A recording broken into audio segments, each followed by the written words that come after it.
Roma, 6 de octubre del 2002. Miles de personas celebran la canonización del fundador del Opus Dei, una de las organizaciones más secretas e influyentes de la Iglesia Católica.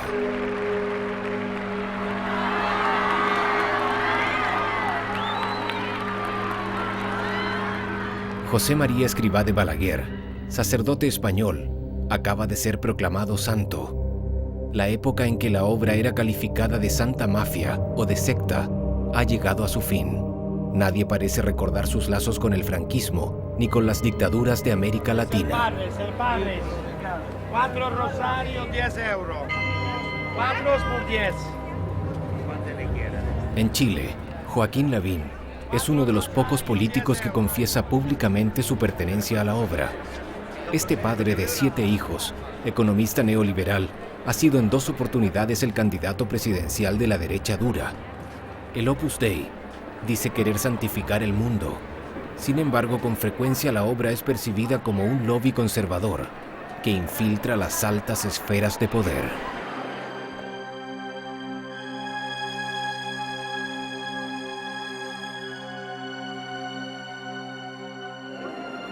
Apriétalo todo el rato. ¿Salió? Ya. Muchas gracias, perdón. Chao. ¿Y la Asunción?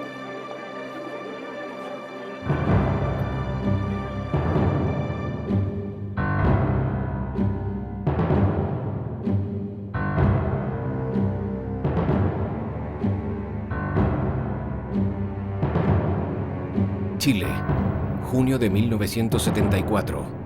Hace solo 9 meses que los militares tomaron el poder. El país está manchado de sangre, represión y muerte. Es en estas circunstancias precisas que el fundador del Opus Dei visita el país. Monseñor Escrivá de Balaguer no viene a hablar de política. Él viene a visitar a sus hijos victoriosos, a tranquilizar la conciencia de esos buenos católicos deseosos de construir un nuevo país. Hay que comenzar una cruzada de virilidad y pureza, y esa cruzada es obra vuestra, dirá el padre. Primero, yo no he fundado el Opus Dei. El Opus Dei lo ha hecho, es cosa del Señor. Y yo no he sido más que estorbo. ¿Está claro? De modo que pido perdón al Señor conmigo por mi poca correspondencia, por mis pecados. Pedid por los sacerdotes, por mis hermanos sacerdotes. Yo no conozco ningún sacerdote malo. Pero la realidad es que el mundo está muy revuelto. Escrivá permanece 11 días en Chile. Todas sus reuniones se realizan a puertas cerradas y terminan con una oración por las nuevas autoridades legítimas, es decir, Augusto Pinochet, autoproclamado presidente de la Junta a escasos días antes de la llegada de Monseñor. Más de 30 años han pasado desde la visita del fundador a Chile. El Vaticano le concedió el estatuto jurídico de prelatura personal de la Iglesia Católica. Pero aún así, la obra continúa rodeada de secretos. En Santiago, es un rumor el que nos lleva a este edificio en obras. Al parecer, el Opus Dei estaría construyendo su nueva prelatura.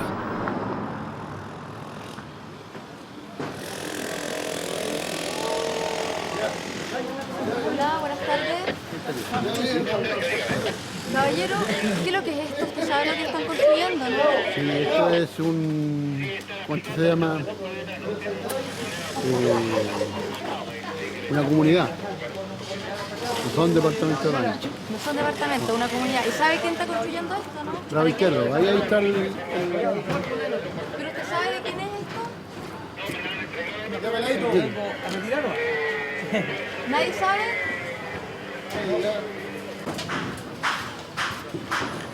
La nueva prelatura del Opus Dei no pertenece al Opus Dei. Es una sociedad anónima. Oficialmente la obra no posee ningún bien en Chile. La obra sería una institución pobre, solo rica de sus hijos. Todas sus empresas apostólicas, los colegios, institutos, centros de formación, pertenecen a sus miembros, cuya identidad no revelan. Hay muchos hombres diciendo yo tengo la verdad, pero la verdad es una fuerza, la palabra de Dios. Yo no he venido a predicar la religión. Buenos días, caballero. Buenos días. ¿Usted sabe lo que es el Opus Dei? No tengo ni idea. ¿Ha escuchado hablar? Sí, creo que es una religión, pero de ahí nada más. El Opus Dei es una fuerza diabólica que rige la tierra. Mientras el hombre no se rija por los 10 mandamientos que dejara Jehová y los cumpliera Jesucristo, ahí está la verdad. La extrema derecha de la Iglesia Católica. ¿Y sabe algo más? No me interesa. Escribá de la que fue cómplice de la dictadura de Franco. Hizo persecuciones religiosas, incluso a los curas vascos, olvídese. A los curas catalanes, olvídese, que algunos curas de acá también. Entonces, con ese caballero, ni a misa.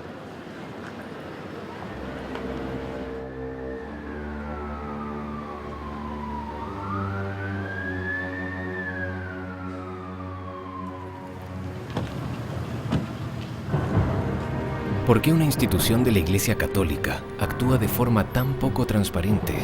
¿Por qué genera tanta hostilidad? ¿Quiénes son los miembros del Opus Dei? Sabemos que la gran mayoría son miembros supernumerarios, personas casadas con muchos hijos, que van a misa todos los días, que ofrecen su trabajo a Dios y que su misión sería santificar el mundo. Muchos de ellos son banqueros, abogados, ingenieros, profesores, periodistas. A todos el Padre les ha garantizado que pueden alcanzar la santidad en la vida ordinaria, sin tener que dejar la oficina ni renunciar a ganar dinero.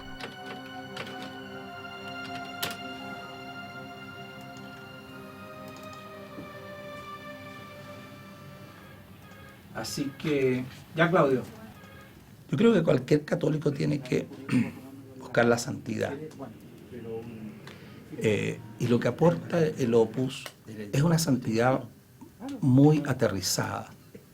Es la santidad en la vida ordinaria, en el contacto con la gente, en el trabajo bien hecho, en el respeto por lo demás, en hacer las cosas bien profesionalmente. Y no una espiritualidad beata. No se trata de eso.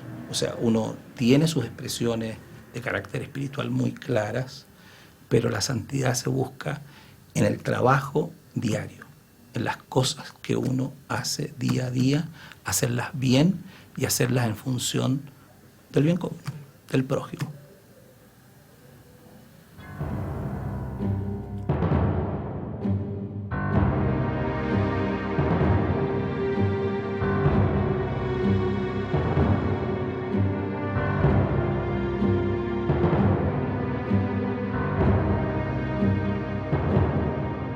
Benjamín.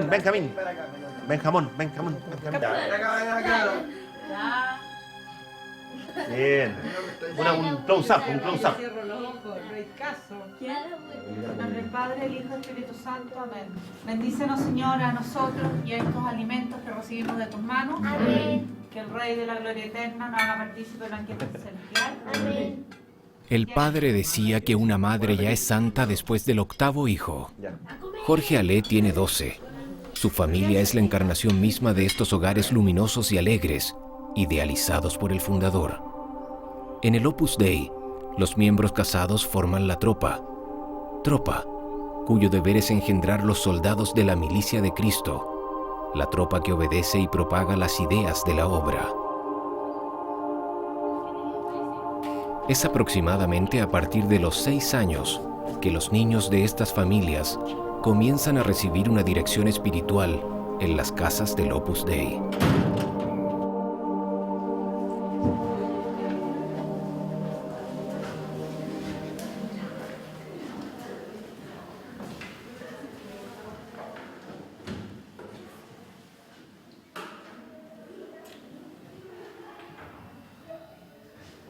Siempre cuando venimos los martes que nos toca a nosotros, hacemos unas charlas que nos enseñan cómo ser mejor, cómo ayudar al prójimo, a las demás personas y para poder llegar al cielo, bien.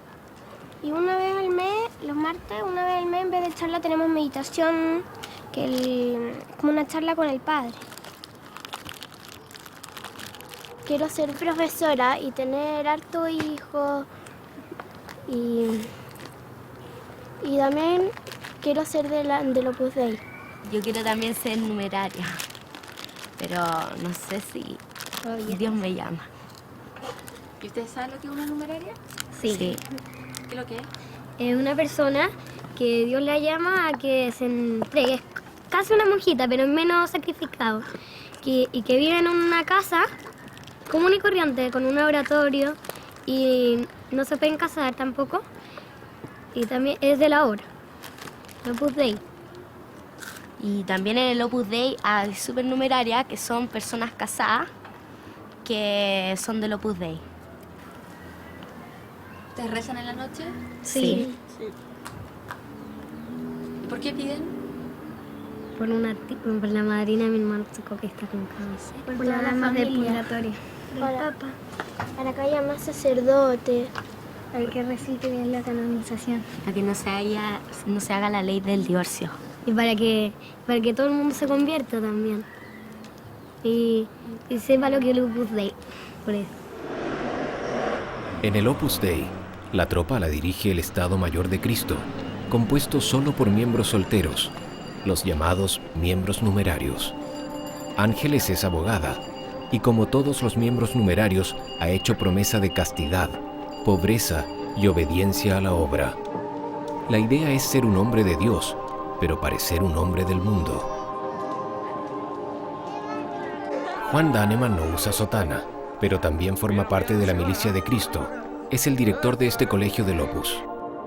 Joaquín García Huidobro es profesor de universidad.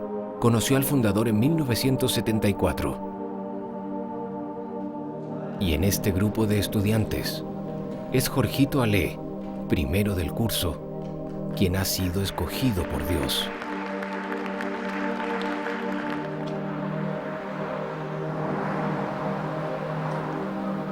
En todo el mundo, los numerarios y sacerdotes de la obra viven en casas comunes y corrientes.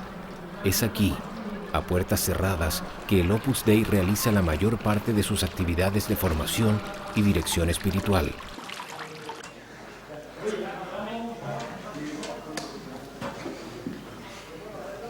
Nicolás tiene 23 años. Es uno de los 7 numerarios que vive en la casa. Se levanta a las 6 de la mañana para rezar.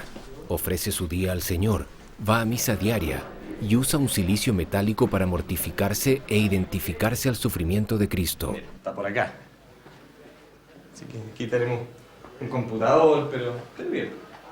Mi pieza, nada tan espectacular, pero decente por lo menos, con hartos libros. Vamos. ¡Oh, Cristóbal! Emoción máxima. La misión de Nicolás es acercar a Dios a los adolescentes que frecuentan su casa. Todos los años, el 19 de marzo, entrega una lista con el nombre de los jóvenes susceptibles a hacerse numerarios. Los sábados, Nicolás acompaña a su tropa para enseñar el catecismo en los barrios populares y así propagar las ideas de la obra. Respecto de este tema, el padre precisa: al apostolado vas a someterte, a anonadarte, no a imponer tu criterio personal.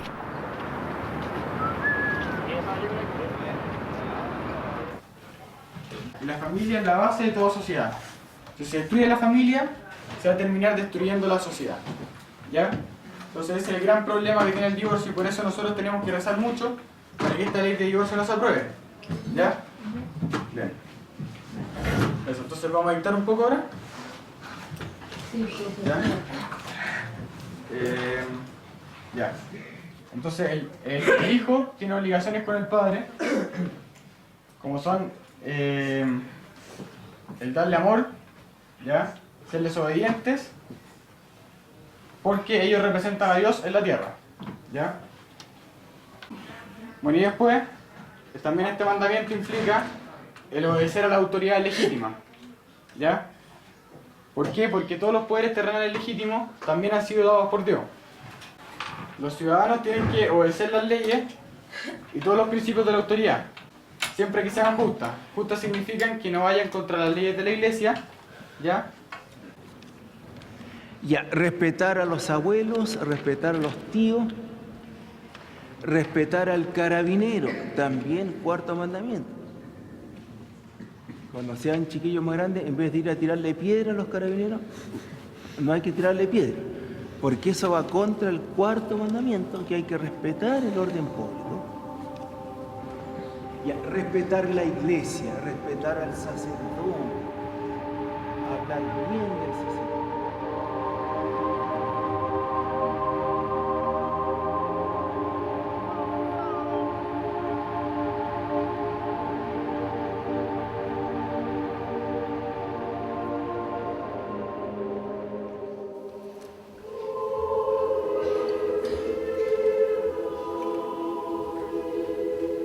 Hoy se celebra la misa en memoria de Jaime Guzmán, ideólogo máximo de la dictadura, cerebro gris de Pinochet. Jaime Guzmán, un ferviente católico, admirador de Franco, fue el creador de la UDI, el partido de extrema derecha católica al cual pertenece Joaquín Lavín.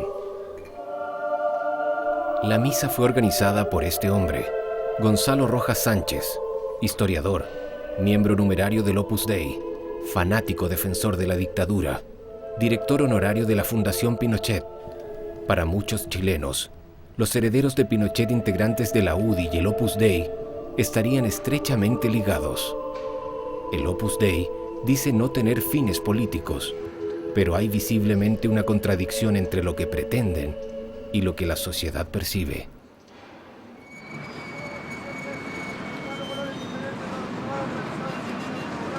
En Chile, la clase política tradicionalmente procede de la Facultad de Derecho.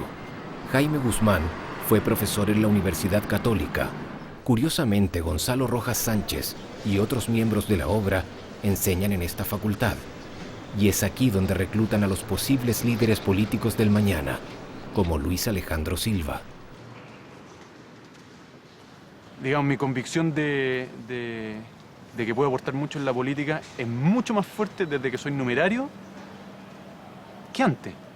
Y también si tú te metes en el trabajo de cualquier numerario que se empeña por ser santo de verdad, el trabajo está bien hecho. Entonces uno podría pensar que efectivamente hay un afán por conquistar el mundo.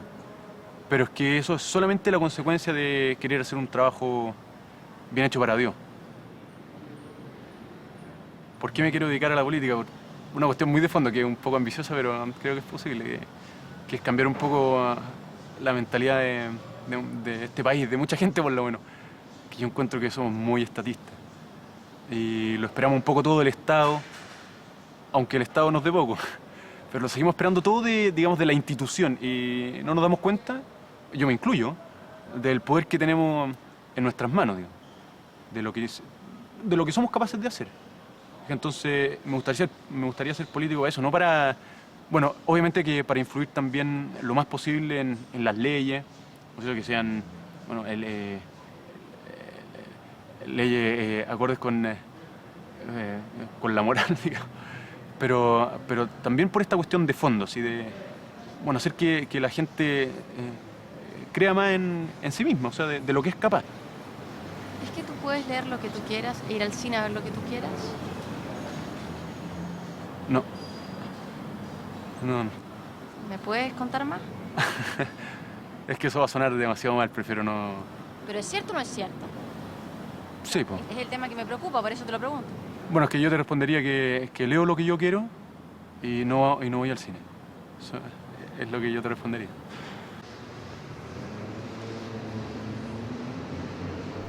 Luis Alejandro no puede leer todo lo que quiera.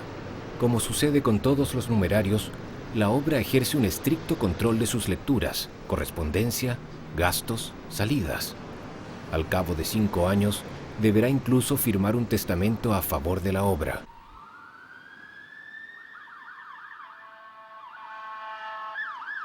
Luis Alejandro decidió asociarse al Opus Dei sin discutir previamente con su padre, un abogado que no comprende el hecho que su hijo haga promesa de obediencia, castidad y pobreza a una institución que se dice de naturaleza laica. Cuando él se metió al Opus, yo le mandé una carta en que pueden haber resúmenes de todas estas cosas, una carta bastante larga, en la que yo le daba todas mis razones, que se las había dado verbalmente, pero quería dejarlas por escrito. Y lo único que le pedí es que no se la mostrara a nadie del Opus. Le dije, no se la vaya a mostrar, pensando en el cura Ibáñez, que es impresionante, inteligente. Y yo dije, o sea, a mí me saca a duelo el padre Ibáñez y sacamos los dos las espadas y en 2 toques me tiene contra la pared. O sea, yo con él, le dije, con él yo no voy a debatir. Porque yo tengo una prerrogativa, le dije, yo tengo un derecho que nadie tiene. soy tu padre. Y ese derecho lo voy a ejercer. Y aquí está, este es mi testimonio. Pero esto no es para debatir con el Opus, porque el Opus me revienta. O sea, son gente muy preparada, son gente estudiosa, son gente realmente de una capacidad intelectual superior al normal, si eso no cabe duda. Prueba de ello es la organización que tienen, cómo lo han hecho, las cosas que logran. O sea, son realmente fuera de serie. Entonces yo con eso fuera de serie no entro al debate porque salgo derrotado. Y yo en general cuando entro a pelear con alguien es porque quiero ganar.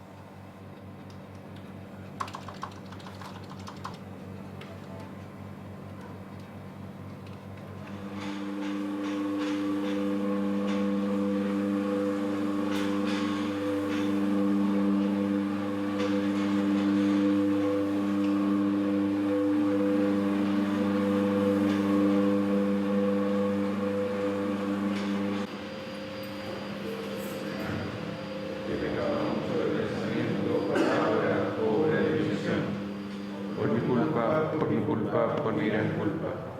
Por eso ruego a Santa María, siempre Virgen, a los ángeles, a los santos y a vosotros, hermanos, que intercedáis por mí ante Dios nuestro Señor.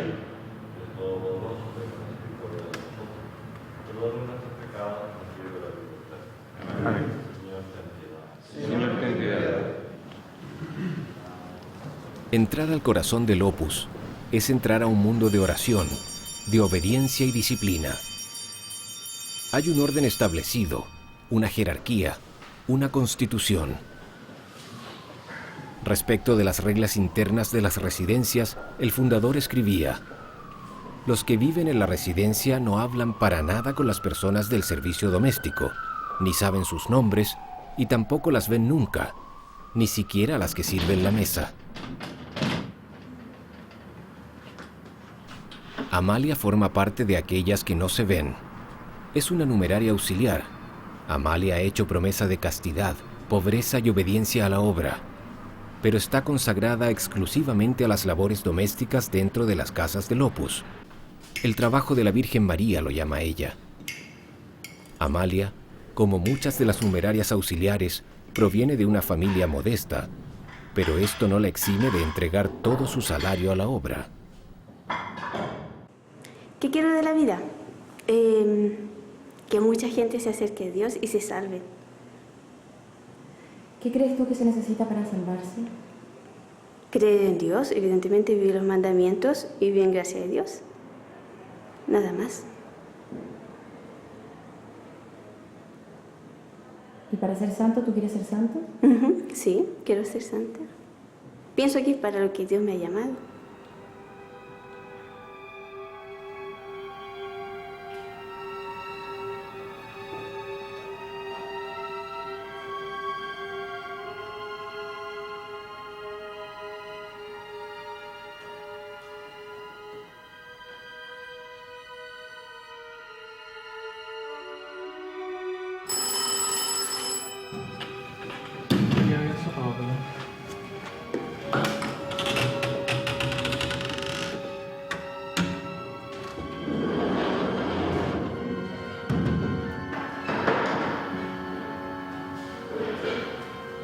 Con toda claridad y seguridad puedo decir que al Opus Dei no le falta nada, porque si no el fundador no sería santo. La fundación del Opus Dei se acabó cuando el fundador se murió.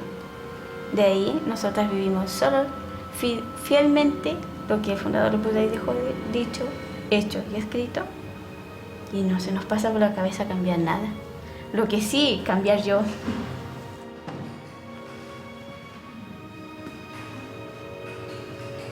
Como el Padre escribió en Camino, obedecer camino seguro, obedecer ciegamente al superior, camino de santidad, obedecer en tu apostolado, el único camino, porque en una obra de Dios el Espíritu ha de ser, obedecer o marcharse.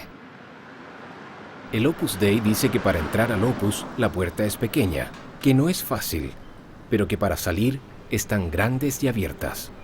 En la práctica, numerosos testimonios de ex miembros de la obra cuentan que han sufrido una gran presión psicológica y espiritual para evitar que dejen la institución.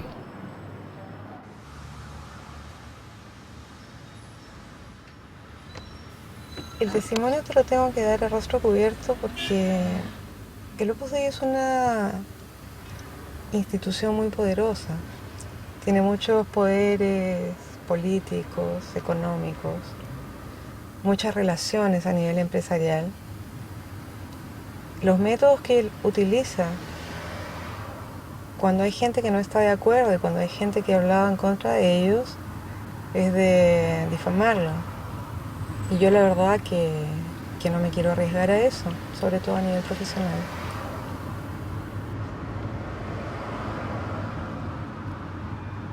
Al comienzo, los primeros años, yo creo que fui feliz dentro del Opus Dei. Dentro de una especie de castillo de cristal en el que vives. Pero cuando tú te haces numeraria, te comprometes por vida a muchas cosas que no sabes, que nadie te ha dicho. Es como firmar un cheque en blanco. Desde que ingresas, y sin que te des cuenta, el Opus te va moldeando, ¿no? Te van lavando el cerebro paulatinamente. Y si hay cosas con las que no estás de acuerdo, siempre la equivocada eres tú. Porque dentro del concepto del Opus Dei, la obra es perfecta porque es obra de Dios.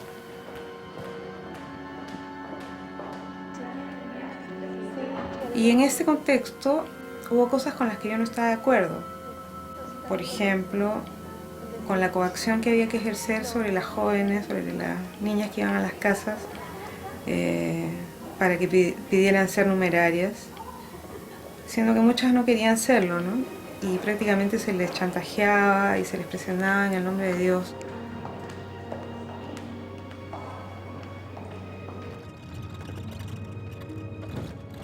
No estaba de acuerdo y no estoy de acuerdo, por supuesto, ahora.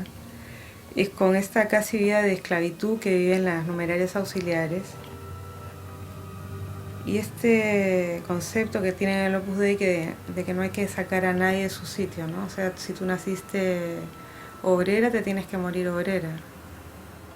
Ellos dicen que es ahí donde Dios te quiere, ¿no?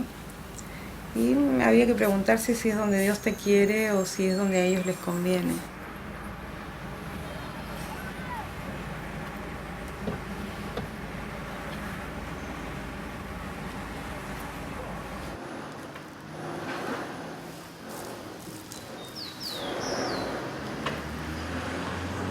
En camino, el fundador escribió: ¿qué afán hay en el mundo por salirse de su sitio?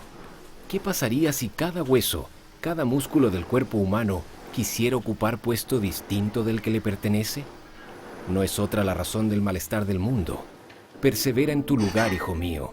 Desde ahí, ¿cuánto podrás trabajar por el reinado efectivo de nuestro Señor?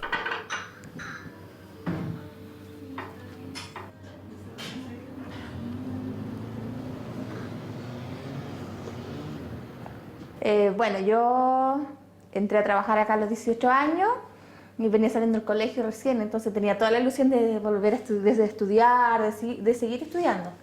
Pero aquí, como están los niños chicos todavía, la señora Carolina me dijo que no, que más adelante. No me dijo que no, me dijo que podía ser más adelante, cuando los niños estuvieran más grandes. Entonces ahí, cuando a medida que iba pasando el tiempo, yo le iba recordando y así momentos, hasta que de repente salió que estaba esta Fontanar, que pertenece al Opus Dei también, que estaban dando curso de capacitación. Entonces empecé yo a ir a clase los días miércoles a capacitación. Bueno, aparte de hacer cosas ricas, pasteles, tortas, queques, todas esas cositas ricas, aprendí el amor al trabajo, el amor a la familia y el amor a Dios. El amor a los demás, aprender a hacer las cosas bien, aprender a hacer las cosas con cariño para los demás. Eso aprendí en Fontanar.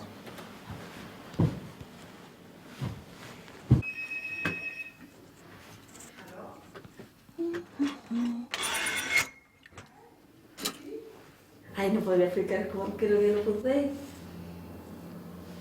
Una espiritualidad, pues, es decir, una forma de enfrentar la vida, de sentirse hijos de Dios y de la mano de Él ir siguiendo un poco lo que nos enseñó Monseñor Escrivá de Balaguer.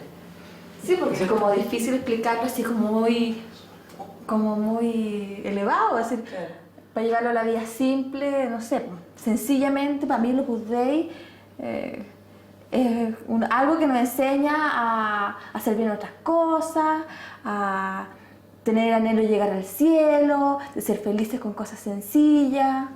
Eso, para mí el Opus Dei es eso.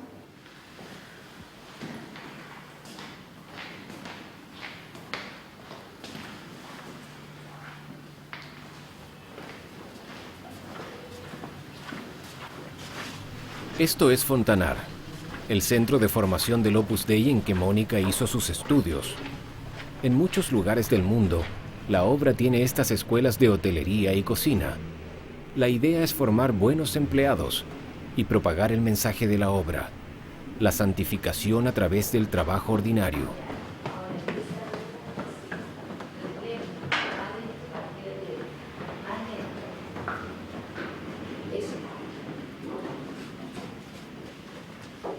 Estire bien, que quede de plano, las esquinas, ahí, mete eso bien en las esquinas, eso, sobre todo que la cobertura quede bien derecha, eso.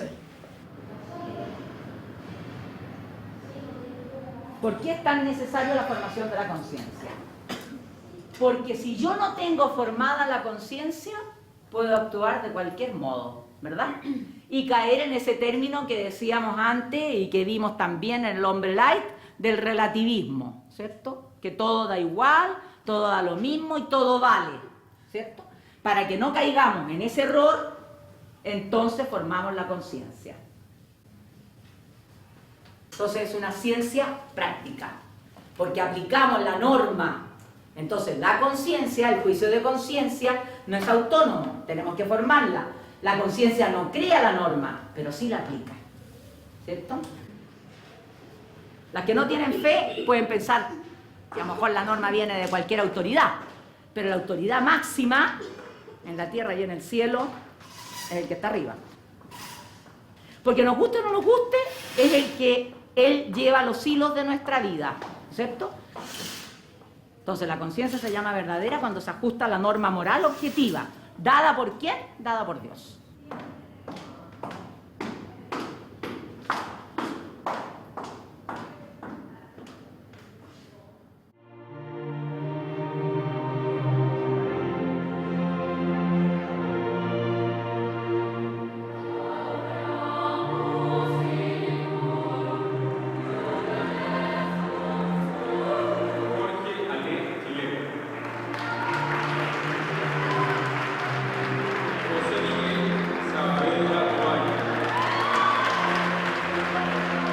Sabemos que la labor principal de la obra es formar la conciencia de la élite del país.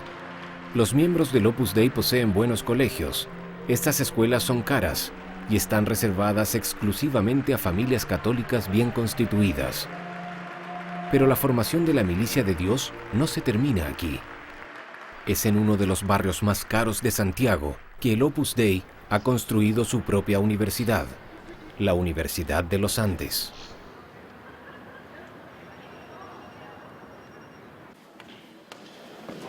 Joaquín García Huidobro es miembro numerario y doctor en filosofía.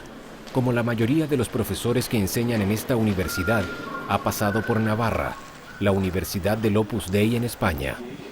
Aquí podemos notar el sello del Opus Dei en esta biblioteca, en varias cosas. En primer lugar, lo más visible es que está limpia. El cuidado de las cosas pequeñas, los detalles están bien terminados. ¿Qué más? Los materiales que se utilizan son materiales que están destinados a durar. La gente que ha colaborado en este proyecto sabe que en 300 años más, que en 400 años más, queremos que esta biblioteca siga funcionando. Esta biblioteca ha costado más de $10 millones. Es el orgullo del Opus Dei. Pretende ser una de las más grandes de América del Sur. Esto será en superficie, pues el catálogo es reducido. Autores conflictivos como Henry Miller o el teólogo Hans Kung no se encuentran, pero se pueden consultar las obras completas de Augusto Pinochet. En el caso del Opus Dei no hay nada que pueda llamarse censura, aparte de que la palabra encuentro yo que está en gran parte contaminada actualmente. Lo que hay son unas medidas mínimas de prudencia en la formación intelectual de los fieles. Yo leí en mis tiempos de escolares y luego universitarios cuánta cosa me caía en las manos. Y yo sé el efecto que produjo en mí Nietzsche, por ejemplo. Y cuánto me costó quitármelo de encima y poder analizarlo. Yo no le recomiendo a nadie que tenga que pasar por las que pasé yo y sudar tinta, ¿verdad? Para formar mi pensamiento a partir de un conglomerado de lecturas desordenadas. Creo que tengo elementos especiales para apreciar lo que es un orden en las lecturas, justamente porque yo padecí en carne propia lo contrario.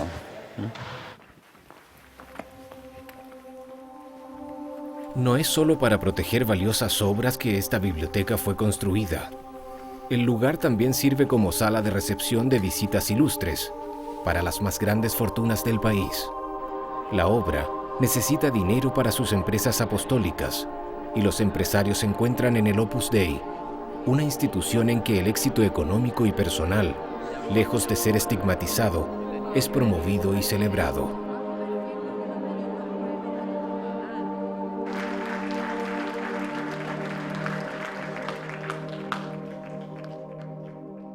También es la universidad un lugar privilegiado para realizar una reflexión sobre la empresa. Esta reflexión, ayuda a explicar al resto de la sociedad en qué consiste la tarea del empresario y por qué resulta imprescindible y beneficiosa. Entre las características de los países subdesarrollados no solo se encuentra el analfabetismo, la desnutrición o la falta de tecnología. Una de las señales más notorias del subdesarrollo consiste en no saber valorar el aporte de las empresas y los empresarios.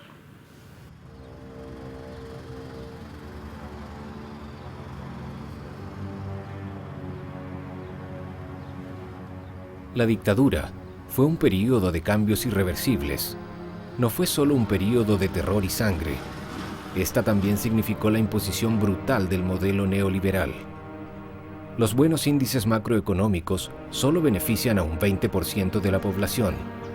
El Opus Dei no es una institución de caridad, sin embargo participa a la santificación de los más necesitados. En La Pintana, uno de los barrios más pobres de Santiago, los miembros del Opus Dei han construido esta escuela técnica modelo. Nocedal es un colegio precioso. Los chicos tienen una cancha de fútbol, su propia orquesta de cuerdas y los alumnos y padres del barrio están felices. Nocedal se ha convertido en la vitrina social del Opus Dei en Chile.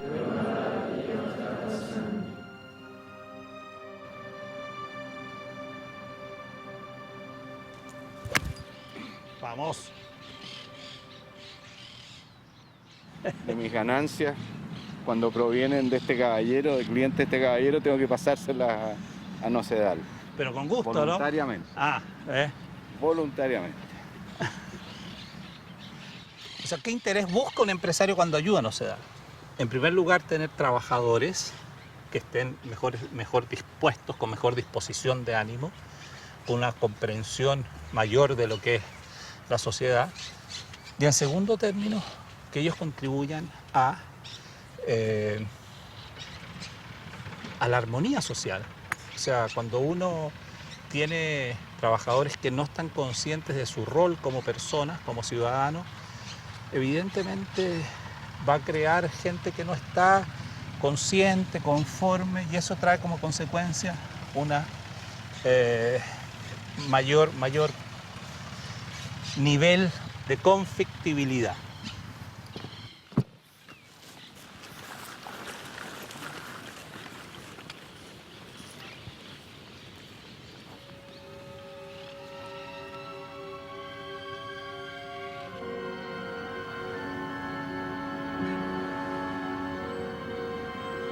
En el medio empresarial se rumorea tras las puertas. Este regreso al orden moral no es del gusto de todos. Muchos acusan a la obra de ser elitista, sectaria y reaccionaria, pero ninguna de estas personas dará su testimonio. Los intereses económicos obligan a guardar silencio. Tony Adams es uno de los gerentes de una de las 60 sociedades que componen la Cámara Chilena de la Construcción, un importante holding que posee mutuales de salud, cajas de pensiones, seguros, escuelas. Tony Adams es una de las pocas personas del mundo empresarial que aceptó hablar del Opus Dei. La relación formal entre el Opus Dei y la Cámara la desconozco. La relación formal sí sé que tanto el directorio como los gerentes de la empresa en que estoy y los de otras áreas son del Opus Dei. Tiene la ventaja que tiene que es una empresa que pone sus valores por sobre el negocio. Y uno ve las empresas exitosas que ponen sus valores sobre el negocio y llegan muy lejos.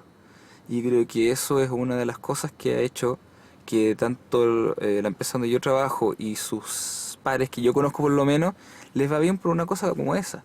O sea, hay una lealtad entre los gerentes enorme, hay un amor a la verdad que lo encuentro súper respetable. Yo me he equivocado y me cometí una embarrada más o menos grande, voy donde mi jefe, el gerente general, y le digo, oye, ¿sabes qué? Me embarré aquí, y pasó más tiempo consolándome que diciéndome por qué lo había hecho mal y todo eso, y eso son cosas que uno valora un montón. Está una tranquilidad para tomar decisiones basadas en los valores de uno, a costa a veces de hacer un negocio un poquito peor, pero yo creo que es más importante todavía. Desventajas. ¿A qué me refiero? Cuando tú tienes 100 personas pensando, estando de acuerdo en algo, y no digo 100, porque es que hay miles, pero pongamos un número por decir 100 personas de acuerdo en algo, y esas personas son gerentes, y son todos con plata, y se ayudan entre sí, tienes un poder ahí. Y ahora imagínate si son 10.000. Y imagínate están en gerencias de empresas que están en contacto indirecto con la mitad del país. Claro, un poder, lo quieran o no. Lo quieren o no, y lo ejercen y crean, tienen influencia, tienen miedo, influencian entre sí, tienen una confianza entre ellos muy grande. Entonces, por lo tanto, la confianza te deja negociar mejor, te deja trabajar mejor, entonces les va bien, entonces, sí, claro que es un poder, para bien o para mal.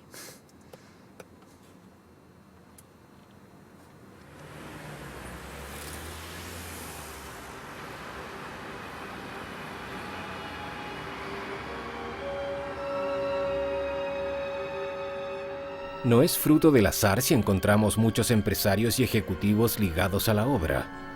Es en 1958, en España, que el Opus Dei decide crear el IS, su primera escuela de negocios destinada a los altos empresarios.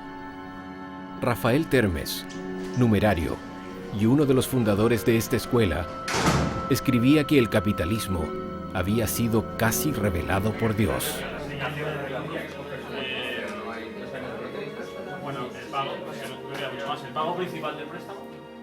Well, I choose CSA because I've heard a lot of good things about it, and I also knew about the rankings in Financial Times. It has very high rankings. That's why I wanted to come to ESA. Also because they have a bilingual program that I think is very useful for the future. And very high level of the teachers. And did you know that it belongs to the Opus Dei? Yes, I was aware of it. And do you know something about it? I've heard a little bit about it, yes.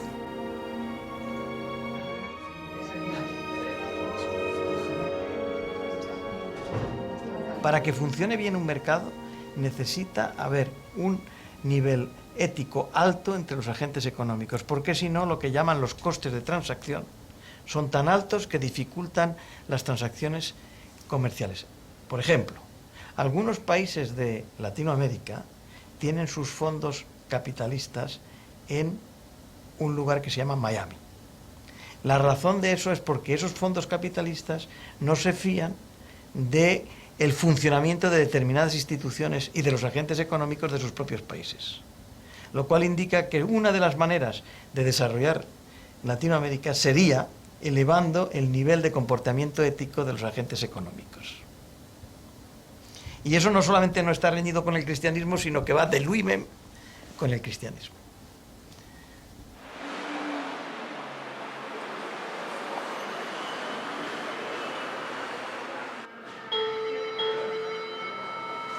El Opus Dei nació en 1928, en los comienzos de la Guerra Civil Española, y crece y se expande bajo el régimen franquista. Con 19 ministros en la dictadura y después de notorios escándalos financieros, la restauración de la imagen de la institución se ha convertido en una prioridad. Esta mañana, el Opus organiza una conferencia de prensa para estrenar un DVD del santo. Padre, yo soy profesor universitario y con muchos católicos trabajamos mucho tiempo para conseguir la libertad de enseñanza.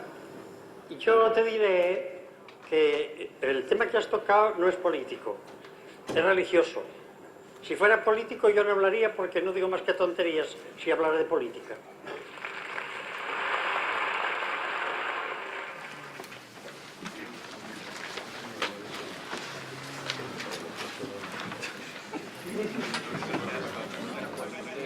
Bueno, aquí lo han ligado al franquismo y en Chile me parece que también lo han ligado como al pinochetismo también, ¿entiendes? Pero la verdad es que en un principio, porque lo tengo que decir, fui bastante antipinochetista, pero a través de que fui conociendo de mi trabajo mismo como periodística, que tuve más contacto con políticos y con una serie de cosas que eran lejanas a mí en el momento que yo no era periodista, he ido como conociendo otras cosas, he tenido más amplitud. Respecto del pinochetismo, ¿ha cambiado su opinión también? Sí, por supuesto, claro que lo ha cambiado, porque a mí me parece que él hizo una labor, y no se le puede negar eso, una labor positiva para el país. Y la gente que se metía en la oposición, siempre el que se mete en una oposición sabe a lo que va, o sea que de víctimas no pueden ir porque están haciendo algo que ellos creen hacer y saben muy bien en lo que están haciendo. Y él tenía que tomar esas determinaciones para poder sacar el país adelante, y yo considero que lo ha sacado.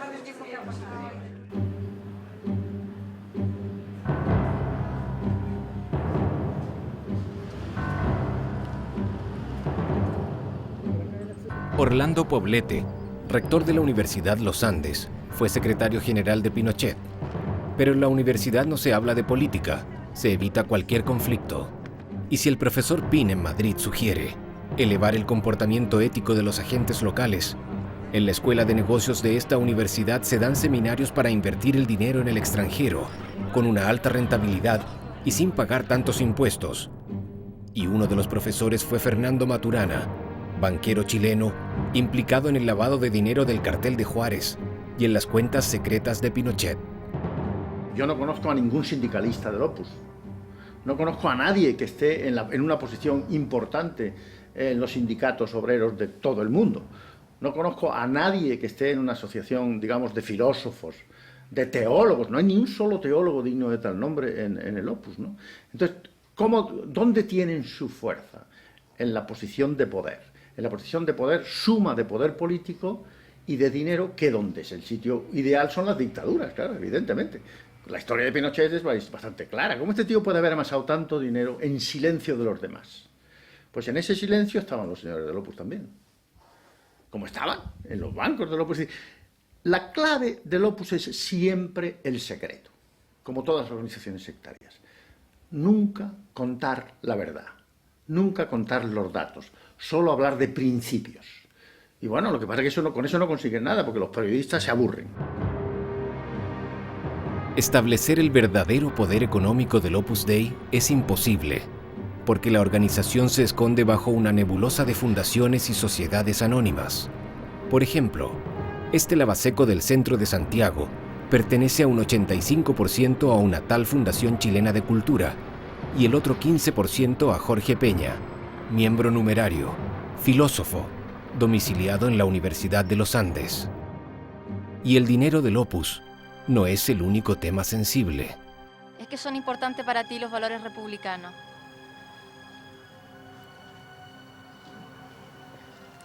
Tendría que pensar un poco eso antes de contestar. No.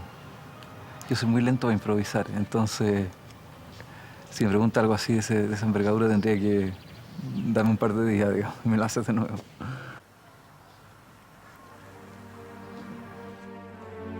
El fundamentalismo no obedece a las leyes de la República, sino a las de Dios.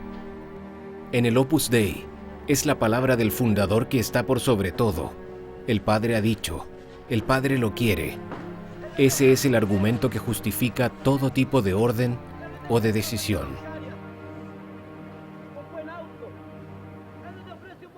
Yo sé que a lo mejor en la forma de mi camino cristiano, digamos, va a haber muchas otras personas que tienen otros caminos tanto mejores que el mío y que son diferentes.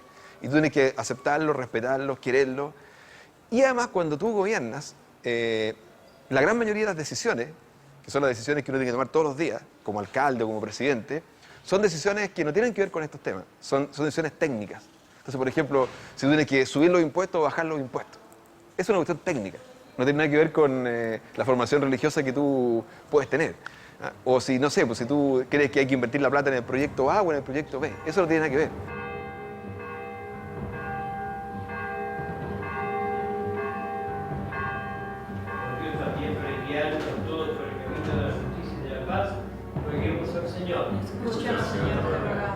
No sabemos si Lavín se somete a las normas del Padre, aunque con seguridad es un economista ultraliberal que obedece a las leyes del mercado.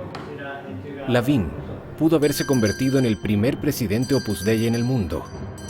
En todo caso, la obra no necesita a Joaquín Lavín para cumplir su misión. Con cerca de 90.000 miembros repartidos en más de 80 países, el Opus Dei es sin duda uno de los movimientos más poderosos de la Iglesia Católica.